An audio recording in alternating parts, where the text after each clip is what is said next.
जय माता दी। नमस्कार, मेरे YouTube चैनल श्रद्धा में आप सभी लोगों का हार्दिक स्वागत है।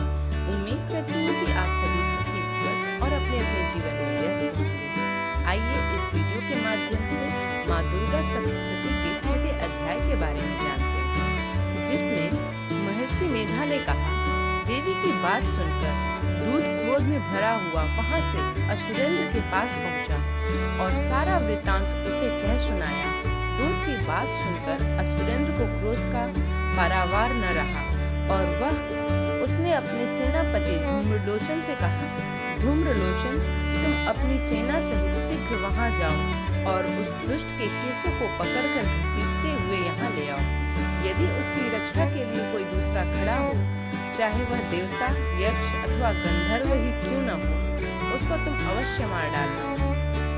शुंभ के इस प्रकार आज्ञा देने पर धूम्रलोचन 60,000 राक्षसों की सेना के साथ लेकर वहां पहुंचा और देवी को देखकर ललकार कर कहने लगा, अरे तू अभी शुंभ और निशुंभ के पास चल। यदि तू प्रसन्नता पूर्वक मेरे साथ न चलेगी तो मैं तेरे केसों को पकड़कर घसीटता हुआ तुझे ले जाऊंगा। देवी बोली, असुरेंद्र का भेजा हुआ तेरे जैसा बलवान यदि बलपूर्वक मुझे ले जावेगा तो ऐसी दशा में मैं तुम्हारा कर ही क्या सकती हूँ। महर्षि मेधा ने कहा, ऐसा कहने पर धूम्रलोचन उसकी ओर लपका, किंतु देवी ने उसे अपनी हुंकार से ही भस्म कर डाला।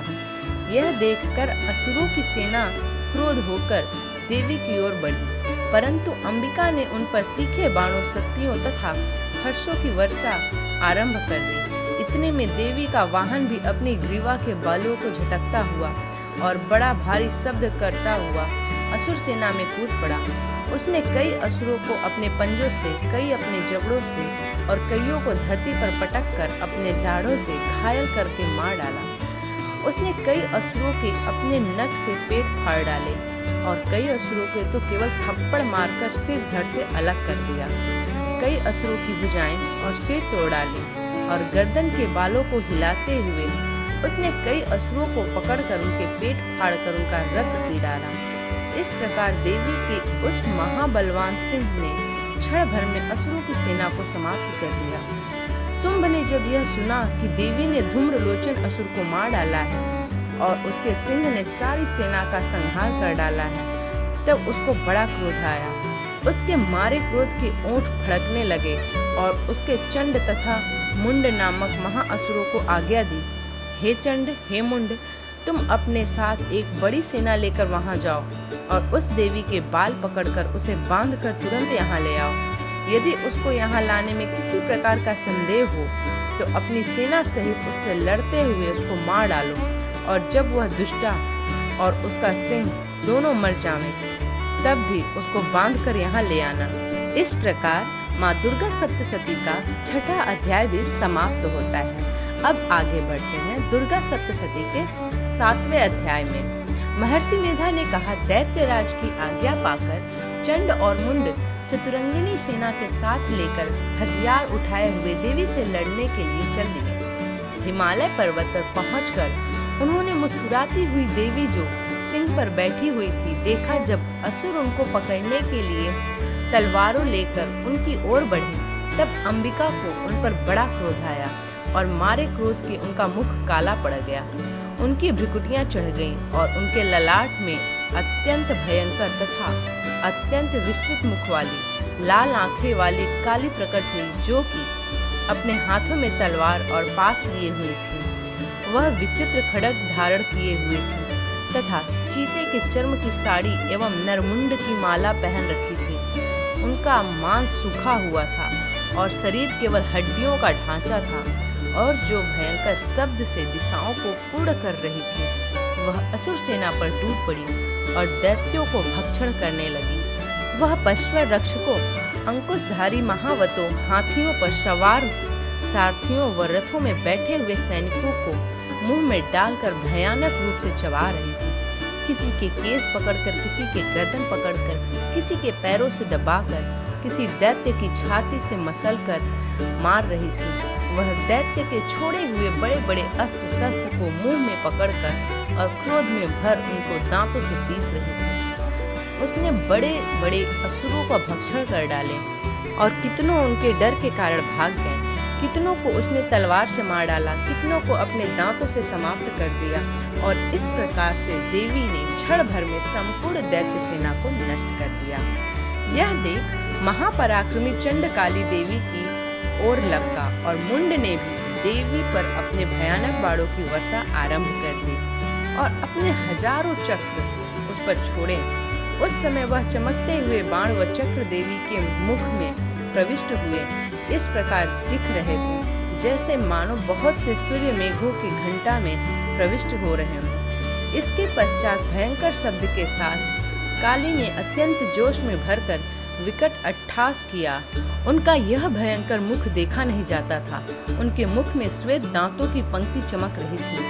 फिर उनके तलवार हाथ में लेकर शब्द कहते हुए चंड के ऊपर आक्रमण किया और उसके केस पकड़कर उसका सिर काटकर अलग कर दिया। चंड को मरा हुआ देखकर मुंड देवी की ओर लपकी, परंतु देवी ने क्रोध में भरे उसे अपनी तलवार से यमलोक पहुंचा दिया। चंड और मुंड को मरा हुआ देखकर उसकी बाकी बची हुई सेना वहां से भाग गई। इसके पश्चात काली चंड और मुंड के कटे हुए सिरों को लेकर चंडिका के पास गई और प्रचंड अट्टहास के साथ कहने लगी, हे देवी, चंड और मुंड को मारकर तुमको भेंट कर दिए हैं। अब शुंभ और निशुंभ को तुमको स्वयं वध करना है। महर्षि मेधा ने कहा, वहां लाए हुए चंड और मुंड के सिरों को देखकर कल्याणमयी चंडी ने काली से मधुर वाणी में कहा, हे देवी, तुम चूंकि चंड और मुंड को मेरे पास लेकर आई हो, अतः संसार में चामुंडा के नाम से तुम्हारी ख्याति होगी। इस प्रकार दुर्गा सप्तशती का 7वां अध्याय भी समाप्त होता है। इस प्रकार दुर्गा सप्तशती के 7वें अध्याय में चंड और मुंड नामक असुरों का देवी द्वारा अंत कहा गया।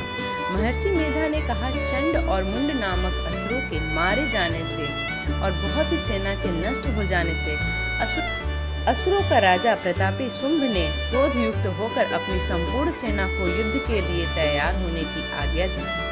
उसने कहा, अब उद्धायुध नामक 86 असुर सेनापति अपनी सेनाओं के साथ युद्ध के लिए जाएं और कंबु नामक 84 सेनापति भी युद्ध के लिए जाएं और कोटि वीर्य नामक 50 सेनापति, धौम्यकुल नामक के 100 सेनापति मेरी आज्ञा से प्रस्थान करें। कालक, दौहद, मौर्य और कालकेय यह दैत्य भी मेरी आज्ञा से सजकर युद्ध के लिए कूच करें। भयानक शासन करने वाले असुरों का स्वामी शुंभ इस प्रकार आज्ञा देकर बहुत बड़ी सेना के साथ युद्ध के लिए प्रस्थित हुआ। उसकी सेना को अपनी ओर आता देखकर चंडिका ने अपने धनुष की टंकार से पृथ्वी और आकाश के बीच का भाग बुझा दिया। पृथ्वी और आकाश का भाग बुझा दिया। महर्षि मेधा ने कहा, हे राजन, इसके पश्चात देवी के सिंह ने दहाड़ना आरंभ कर दिया और अंबिका के घंटे के शब्दों ने उस ध्वनि की और भी बढ़ा दिया। धनुष की टंकोर से शेर की दहाड़ और घंटे के शब्द से पृथ्वी और आकाश के बीच का भाग गूंज उठा और इसके साथ ही देवी ने अपने मुख को और भी भयानक बना लिया। ऐसे भयंकर शब्द को सुनकर राक्षसी सेना ने देवी तथा सिंह को चारों ओर से घेर लिया।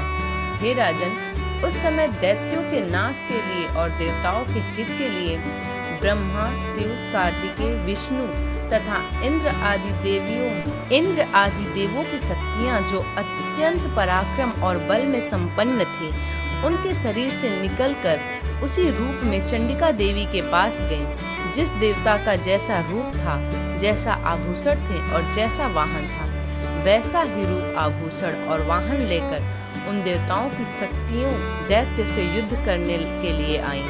ब्रह्मा जी की शक्ति हंस युक्त विमान पर बैठकर और रुद्राक्ष की माला तथा कमंडल धारण किए हुए आईं। वृषभ पर सवार होकर, हाथ में त्रिशूल लेकर, महानाग का कंकड़ पहनकर और चंद्र रेखा से भूषित होकर भगवान शंकर की शक्ति महेश्वरी आई और मोर पर आरूढ़ होकर हाथ में शक्ति लिए दैत्यों से युद्ध करने के लिए कार्तिकेय जी की शक्ति उन्हीं के रूप धारण करके आई। भगवान विष्णु की शक्ति गरुड़ पर सवार होकर शंख, चक्र, सांग्र, गदा, धनुष तथा खड्ग हाथ में लिए हुए आई। श्री हरि की शक्ति वाराह का शरीर धारण करके आई। और नृसिंह के समान शरीर धारण करके उनकी शक्ति नरसिंही भी आई। उसकी गर्दन के झटकों से आकाश के तारे टूट पड़ते थे और इसी प्रकार देवराज इंद्र की शक्ति ऐन्द्री भी ऐरावत के ऊपर सवार होकर आई। पश्चात इन देव शक्तियों से घिरे हुए भगवान शंकर ने चंडिका से कहा, मेरी प्रसन्नता के लिए तुम शीघ्र ही इन असुरों का नाश करो। इसके पश्चात देवी के शरीर में अत्यंत उग्र रूप वाली और सैकड़ों गिदड़ियों के समान आवाज करने वाली चंडिका शक्ति प्रकट हुई। उस अपराजिता देवी ने धूमिल जटा वाले भगवान श्री शंकर जी से कहा, हे प्रभु, आप मेरी ओर से दूत बनकर शुंभ और निशुंभ के पास जाइए और उन अत्यंत गर्वीले दैत्यों से कहिए तथा उनके अतिरिक्त और भी जो दैत्य वहां युद्ध के लिए उपस्थित हों, उनसे भी कहिए, जो तुम्हें अपनी जीवित रहने की इच्छा हो तो त्रिलोकी का राज्य इंद्र को दे दो। देवताओं को उनका यज्ञ भाग मिलना आरंभ हो जाए और तुम पाताल को लौट जाओ। किंतु यदि बल के गर्व से तुम्हारी लड़ने की इच्छा हो तो फिर आ जाओ, तुम्हारे मांस से मेरी योगिनियां तृप्त होंगी। क्योंकि उस देवी ने भगवान शंकर को दूत के कार्य से नियुक्त किया था, इसलिए वह संसार में शिवदूती के नाम से विख्यात हुई। भगवान शंकर देवी का यह संदेश पाकर उन दैत्यों के क्रोध का कोई आर पार न रहा और वह जिस स्थान पर देवी विराजमान थी वहां पहुंचे और जाने के साथ ही उन पर बाणों की शक्तियों की वर्षा करने लगे।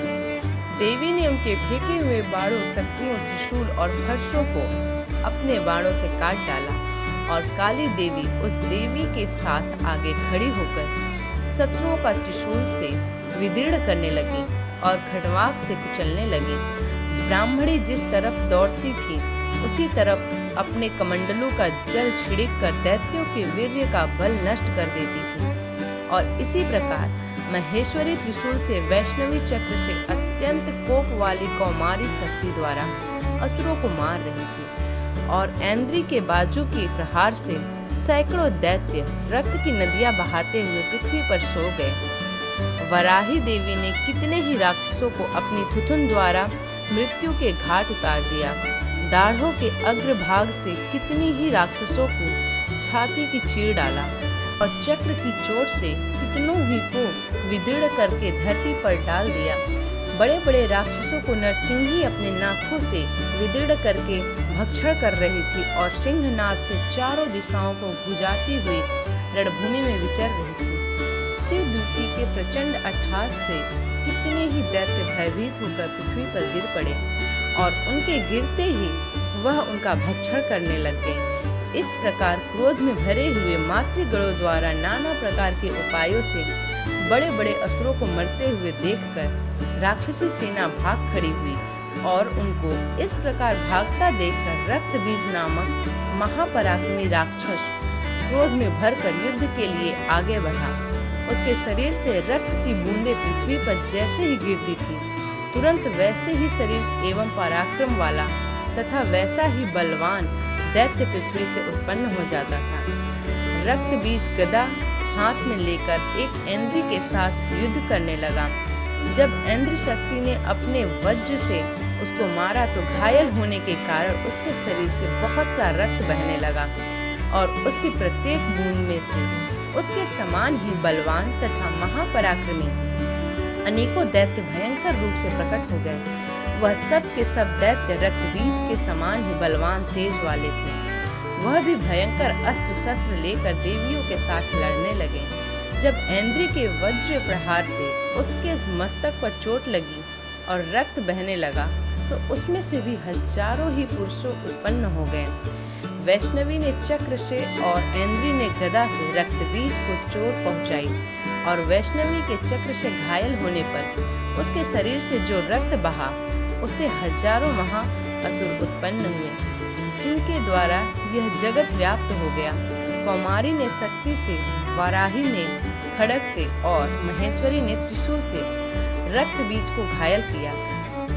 इस प्रकार क्रोध में भरकर उस महादैत्य ने सब मातृ शक्तियों पर पृथक पृथक गदा से प्रहार किया और माताओं ने शक्ति तथा शूल इत्यादि से उसको बार बार घायल किया।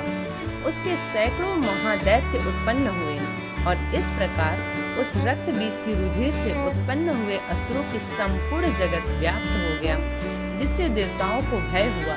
देवताओं को भयभीत देखकर चंडिका ने काली से कहा, हे चामुंडे, अपने मुख को बड़ा करो और मेरे शस्त्रघात से उत्पन्न हुए रक्त बिंदुओं तथा रक्त बिंदुओं से उत्पन्न हुए महाअसुरों को तुम अपने मुख में भक्षण करती जाओ। इस प्रकार रक्त बिंदुओं से उत्पन्न हुए महादैत्यों को भक्षण करती हुई तुम रणभूमि में विचरो। इस प्रकार रक्त छिड़क होने से यह दैत्य नष्ट हो जाएगा। तुम्हारे भक्षण करने के कारण अन्य दैत्य नहीं होंगे। काली से इस प्रकार कहकर चंडिका देवी ने रक्त बीज पर अपने त्रिशूल से प्रहार किया और काली देवी ने अपने मुख में उसका रक्त ले लिया। तब रक्त बीज ने गदा चंडिका पर प्रहार किया। प्रहार से चंडिका को तनिक भी कष्ट न हुआ, किंतु रक्त बीज के शरीर से बहुत सा रक्त बहने लगा।